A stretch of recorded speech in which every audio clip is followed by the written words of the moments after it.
सगळ्यात आधी हे जे राहिलेले बॅग बनवून राहिलेले जे कपडे होते, तुकडे कपड्याचे, त्याच्यापासून आपण आज बॅग बनवणार आहोत. पण त्याच्या आधी हे जे कापड होतं ते खूप स्ट्रेचेबल होतं, त्याच्यामुळे त्याच्या मागे मी हा कॅनव्हास जोडला आहे.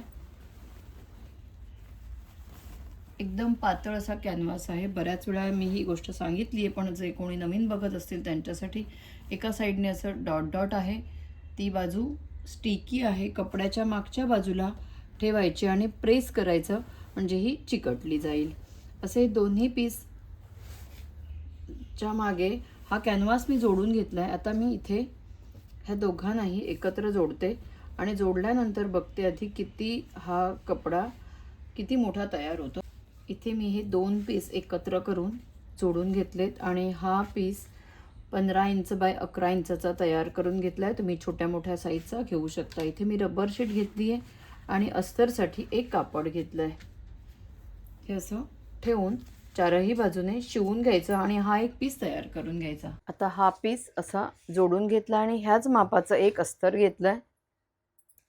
कोणतंही कापड तुम्ही घेऊ शकता अस्तरासाठी. हे मी जे माझ्याकडे ड्रेसचं होतं तेच घेतलं आहे मी. आणि ते झाल्यानंतर इथून हे जे फॅब्रिक आहे ते वरून 2 इंचावर मार्क केलं, एक लाईन ड्रॉ केली आहे. ती ब्लॅक पेनने दिसते ती, आणि त्याच्यावर आणि खाली दोन्ही बाजूने एक एक शिलाई केली आहे. कारण आतमध्ये मी रबर शीट जोडली आहे, ती सेपरेट होईल म्हणून आधीच मी दोन्ही बाजूने शिवून घेतलं. तर हे शिवून झाल्यानंतर ही जी ब्लॅक लाईन आखून घेतली आहे, ओळ आखून घेतली आहे, त्याच्यावर आधी हे कट करून घ्यायचं. आता हे कट करून घेतलं. कट करून घेतल्यानंतर ह्या अस्तरसाठी जे कापड वापरलं आहे त्याच्या 2 पट्ट्या 1.25 इंच किंवा 1.5 इंचापर्यंतच्या कट करून घेते. 2 अशा मी तयार पायपिनसुद्धा वापरते, पण बऱ्याच लोकांना अशा पायपिन मिळत नाही, त्याच्यामुळे तुम्ही अशा अस्तरच्या कपड्याचा सुद्धा पायपिन म्हणून उपयोग करू शकता. आता ही मी झिपची सरळ बाजू कपड्याच्या सरळ बाजूवर ठेवली. ही 11 इंचाची झिपर आहे. त्याच्यानंतर हा पीस याची सरळ बाजू याच्या मागे ठेवायची आणि शिवून घ्यायचं. आता इथे ही पट्टी जोडून घेतली. त्याच्यानंतर हे असं वरच्या बाजूला करायचं, झिपर वरच्या बाजूला करायची, ही अशी मागे हे आतमध्ये घालायचं आणि इथे शिवून घ्यायचं. असं झिप वरच्या बाजूला शिवता शिवता हे असं फोल्ड करायचं.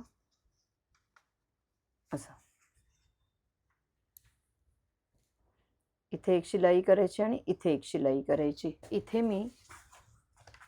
इथे एकच शिलाई केली आहे. खूप छान असं आतमध्ये सुद्धा फिनिशिंगने ही बॅग तयार होते.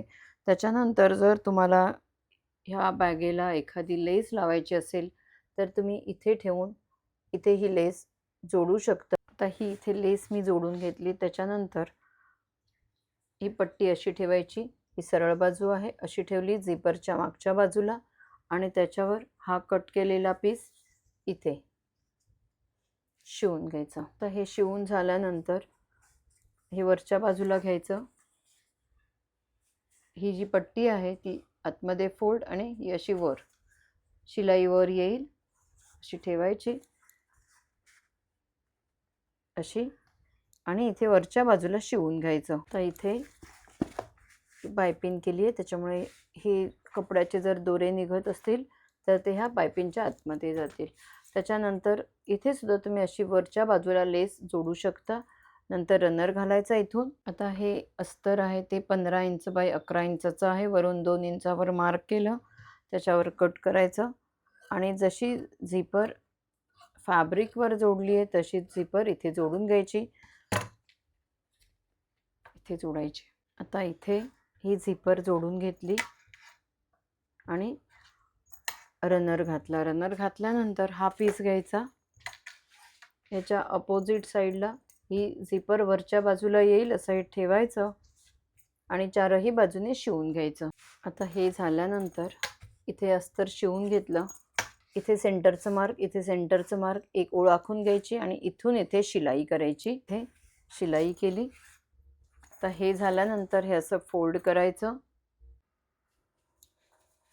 इथून फोल्ड करते. हे असं फोल्ड केल्यानंतर इथून 1 इंचावर मार्क करायचं. हे जे फोल्ड आहे तिथून 1 इंचावर मार्क करायचं आणि ही जी शिलाई आहे तिथून 1 इंचावर मार्क करायचं, असा बॉक्स बनवायचा आणि कट करायचा. असाच इथे सुद्धा. इथे मी ह्या मार्किंगवर कट करून घेते. इथे आणि इथे हे कट करायचं, असंच इथे सुद्धा. हे कट केल्यानंतर हे अस्तर आणि कापड वेगळं होतं म्हणून इथून इथे आधी शिवून घ्यायचं. हे दोन्ही बाजूला शिवून घेतलं. त्याच्यानंतर ही झिपर वरच्या बाजूला जोडूया. इथे ही मी 11 इंचाची झिपर घेतली आहे. हे अस्तरचं कापड माझ्याकडे तेवढंच होतं, त्याच्यामुळे ही मी तयार पायपिंग आहे माझ्याकडे ती वापरते. तर हा एक भाग झिपची सरळ बाजू कपड्याच्या सरळ बाजूवर ठेवली आणि त्याच्यावर ही पायपिंग. म्हणजे अशा जर तुम्हाला पायपिंग मिळत असतील तर पायपिंगचा सुद्धा वापर तुम्ही करू शकता. इथून इथे शिवून घ्यायचं. आता इथे ही पायपिंग शिवून घेतली. त्याच्यानंतर ही शिलाई खालच्या बाजूला करायची.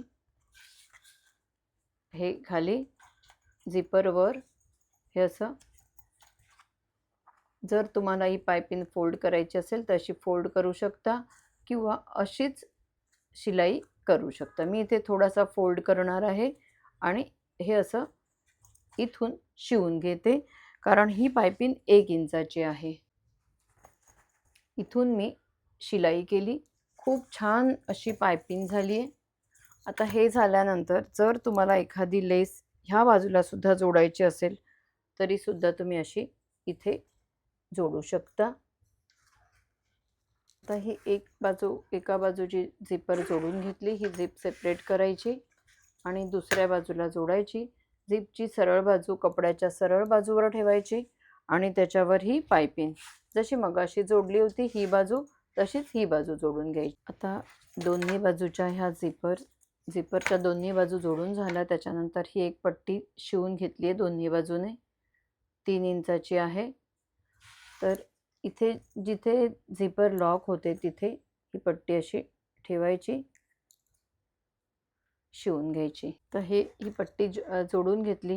ही जर तुम्हाला हवी असेल तरच जोडू शकता, नाहीतर नाही जोडली तरी चालेल. त्याच्यानंतर ही फ्रंट साईड आहे तर इथून रनर घालायचा, एकदा काढायचा म्हणजे झिपर लॉक होईल, परत रनर घालायचा. आता हा रनर घातला आहे. ही फ्रंट साईड आहे. रनर घातल्यानंतर दोन्ही बाजू शिवून घ्यायच्या, म्हणजे उलट करताना ही झिपर ओपन होत नाही आणि उलट करून घ्यायचं. आता हे ओपन करताना ही झिपर ओपन झाली आहे, पण इथे मी लॉक केलं होतं इथे आणि इथे. तर इथून इथे शिवून घ्यायचं. शिलाईच्या बाहेरचं कापड कट करायचं आणि पायपिंग करायची. दोन्ही बाजूने इथे आणि इथे सुद्धा शिवून घ्यायचं. दोन्ही बाजूला शिवून झाल्यानंतर पायपिंग घ्यायची. ही पायपिंग अशी एकदा फोल्ड करून हे अशी करून शिवून घ्यायचं. इथे आणि इथे सुद्धा असाच फोल्ड इथे करायचा आणि इथून इथे शिवून घ्यायचं.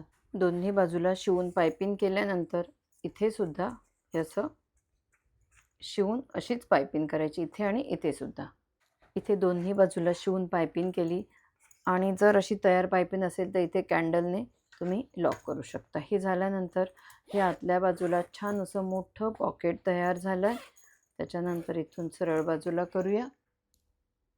ही अशी सरळ बाजूला केल्यानंतर छानशी अशी पर्स तयार झाली आहे. एवढी मोठी आहे. आतमध्ये एक झिपरचं पॉकेट आहे आणि इथे सुद्धा एक झिपरचं पॉकेट. खूप छान अशी पर्स, पटकन होणारी आहे.